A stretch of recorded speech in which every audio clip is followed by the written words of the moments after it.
Thanks, Caroline. I'll need to do that again. So I should be recording now. Yeah, and now I'm going to share my PowerPoint again. Super. So our curriculum, our early years and primary curriculum.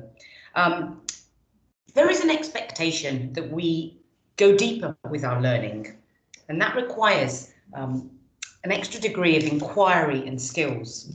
And to address this, we looked really carefully at our curriculum over the past 4 or 5 years. We need to meet the expectations of the English national curriculum, but we also need to ensure that we meet the needs of our international curriculum, our international community. And so we've looked differently, really differently, at how we deliver the programmes of study within the English national curriculum. So what I'm going to do today is talk through real projects, talk through the planning process that the teachers go through to try and give you a background understanding of how we get to what goes on in the classroom. I'm going to talk to you about expectations. I'm going to talk to you about the whole real projects journey, and then how we share our learning through final exhibitions of learning. So we deliver the English national curriculum in years 1 to 6 and the early years framework through real projects. Real projects are supported by research. They have a real research base, and they encourage students to deepen their knowledge and apply the learning habits. And the underpinning element of real projects is that all students, regardless of their prior attainment, their needs, their background, are capable of excellence. And the real stands for rigorous, engaging, authentic learning. So we look at our curriculum. We have a curriculum for a year in each year group, and we chop that up into 3 terms, and we ensure that we're not repeating the same topic every year. We have the objectives, but we can mould our real projects within those objectives. And we have a timeline. So we have term 1, where we look, our theme is the past. That's the autumn term. Term 2, where we look at the present. And then term 3, where we look at passion. This current school year, we actually changed that. We changed the order in order to ensure that we were able to support the children when they came back in term 1, which is what we call the autumn term, to reintegrate. And we had that whole school project on where are we, who are we, so that children could have some time to get back into the school kind of sense of being in school after a whole term of online learning. So our real projects, we have essential elements within our real projects. We have the planning. Within the planning, there are 3 mini outcomes, and they're linked to the final exhibition of learning. We have waggles. That means what a good one looks like. And we give these to children to show our expectations of high quality learning. We have co-constructed rubrics, and I'm going to come back to all of these: gallery critique, peer critique, multiple drafting, and then some non-negotiables. The final exhibition, the authentic audience, delivering our learning, sharing our learning with real people, often with parents. We have a project tune, where we, as a staff, dissect each year group's project before the children are engaged in it.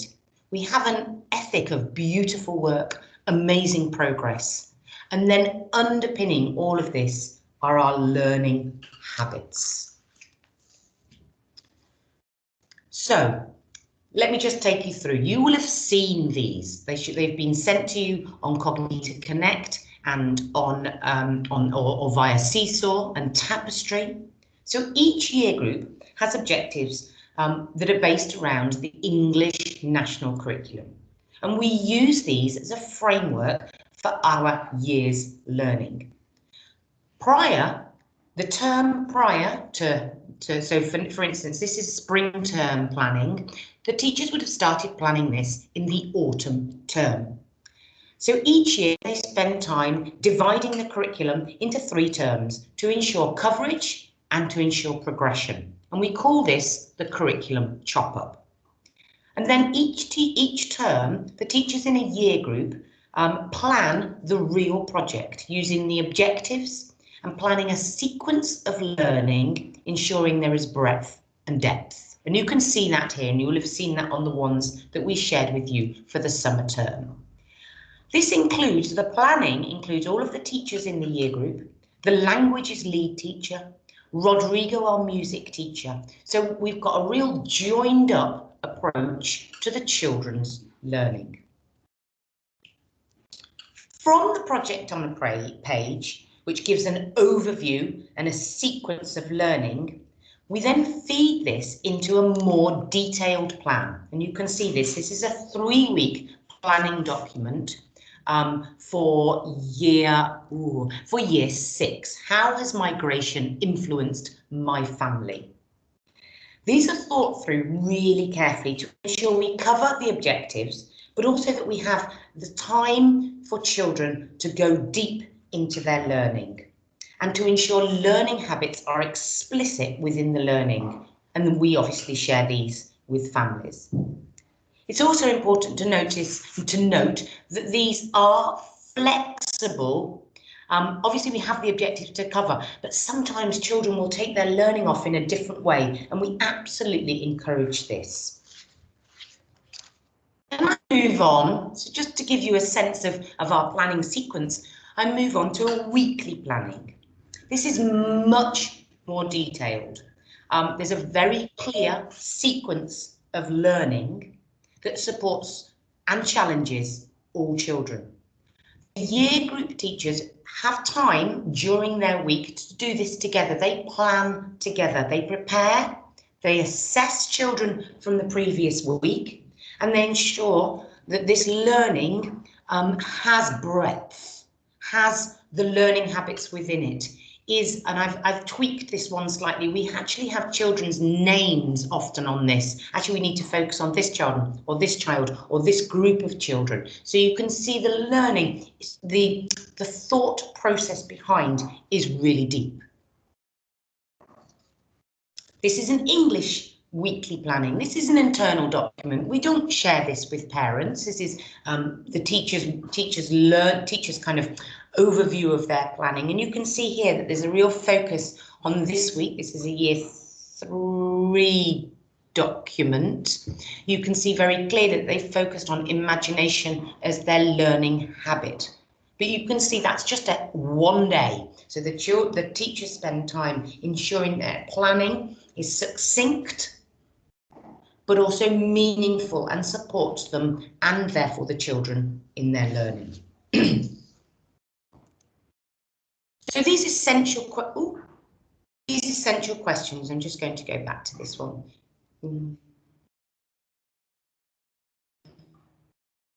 These essential questions, sorry, it's moved on too quickly, but the essential questions are really important. They drive the learning and they provide a framework for our learning. It gives real purpose and meaning.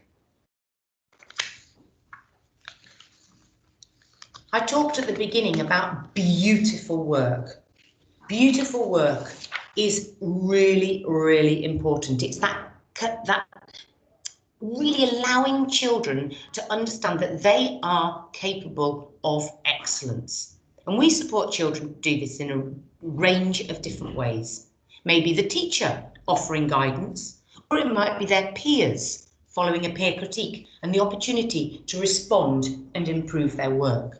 And for many of you, you will have heard the children saying that they've been using a green pen. So we use a green pen to improve and just demonstrate that we know how to improve our work. And this is just an example of some of the final drafts that children have put together.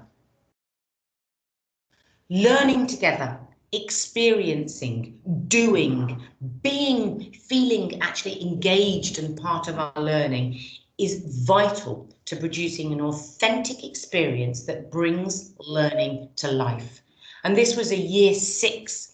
This is actually year 6. Their essential question last term: how can I be the best version of me? And you can see the children, it's Georgia and Maria, really engaged in their dissection of an actual heart.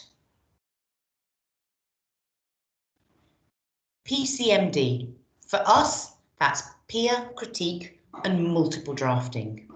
We have 3 phrases: be kind, be specific, and be helpful. And we have different ways of children working together to work with each other, to talk about different ways that they believe that they could help their peer improve their work. And on the work on the side of the screen, you can see pink. Pink is perfect. You perhaps can see some orange, where the child has made a mistake or could actually improve a word. And then you can see the green, where the children actually go back and look at their work, what you and I would call edit their work, in order to make it the best they possibly can.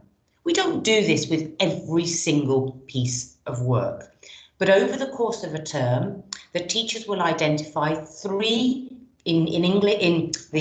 we'll talk about languages in a moment, but they will identify 3 different learning activities where they will use the peer critique and multiple drafting model. Languages will always do 1 over the course of the term, and the music and PE will also be part of the process.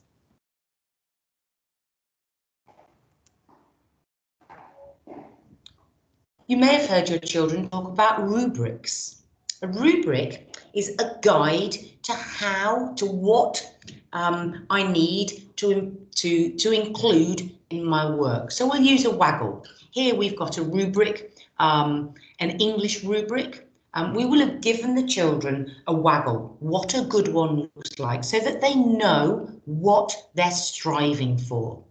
You can see here we've got the perfect pink. The student has identified that, and they might build this together in the classroom, or they might do it individually. It's very likely that they co-construct the rubric together.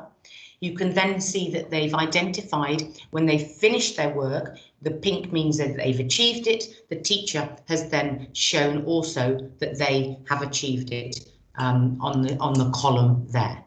And then the child's work here. You can see the rubric, they're different. The teachers adapt them for different learning activities and for different outcomes. But you can see very clearly that they've got the rubric, they've gone back to their work, they've got pink, they've got green. To be fair, it's difficult to see the orange, but there probably is a little bit of orange in there.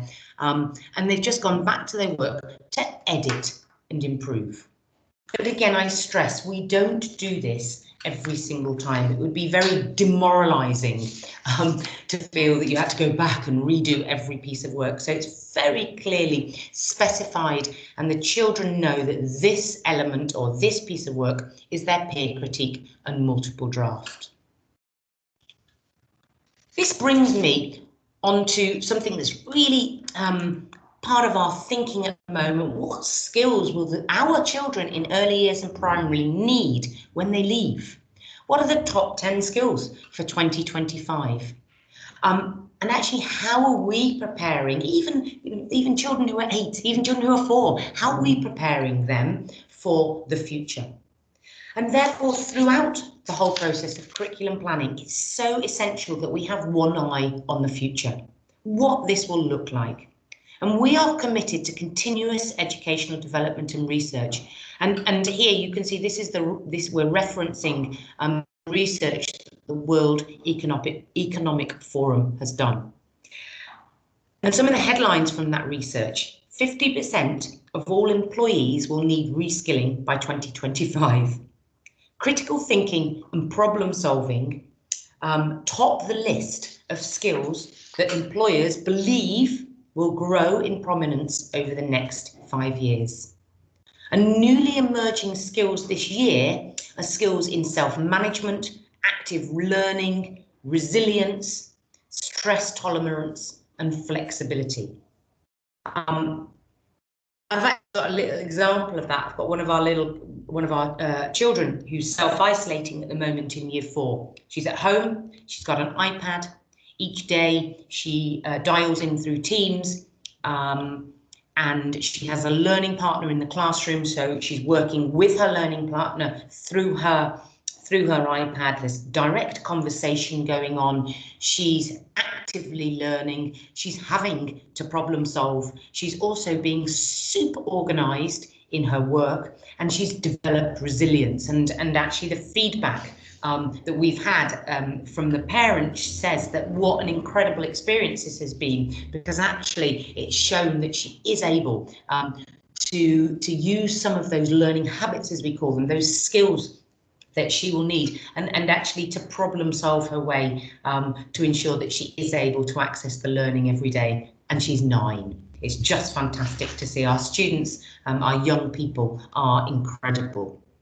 So that brings me really nicely on to our learning habits. I hope that you know how important they've become, and they've become central to our school life from early years through to year 13. This is how we equip our young people to become the adults of tomorrow and ensure they have the skills to be the best version of themselves.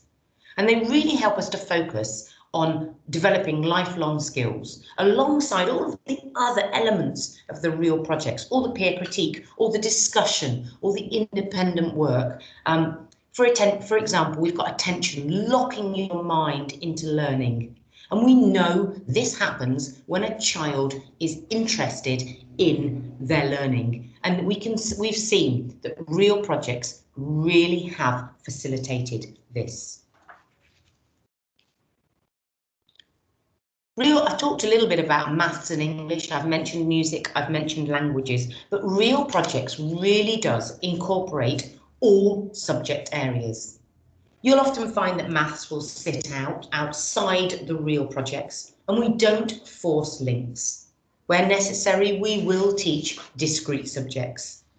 But the real projects, maths, can encompass maths, English, science, geography, history, outdoor learning, PE, art, music, computing, the personal, social, health, emotional development, and our philosophy for children. It's really important to stress that our Spanish and Catalan teachers work so closely with our class teachers, and the languages team did do a webinar a few weeks ago, which is on Cognita Hub. So if you're interested to hear how the languages teachers approach the learning of the content, please go back to that webinar and have a listen. It is important that we adhere and we have our objectives. We do cover those. We do ensure that we are following the English national curriculum, but we do have that flexibility to be creative. And then we've our final exhibitions and beautiful work. This is year 1 sharing their learning with their families at the end of the spring term. This was year 4, their essential question: what makes good music great? And the performance at the end of the spring term, which we shared with parents on the Astro, was a real example of deepening learning, of enjoying learning, and of taking their learning to the next level with a real sharing of beautiful learning. It was just a phenomenal performance that actually shows the depth of learning that the children went through, whether it was in English, in geography, in the history of music, all of those elements incorporated into our real projects. And working together with our families. It's been a little difficult this year, you know that, but one of the elements of real projects is really about getting experts in, and we're really going to be looking and creating a model next year where we can engage our families in a much more present in school, rather than just inviting you in for a celebration. Not that there's anything wrong with that exhibition of learning, but actually engaging you where possible in the purpose and in the learning activities, so that you can have a sense of the rigorous, engaging, authentic learning that our children, your children, are involved in. So that's the end of my presentation. What I'm going to do is I'm going to stop sharing my screen. I'll come back and I'm happy to take any questions.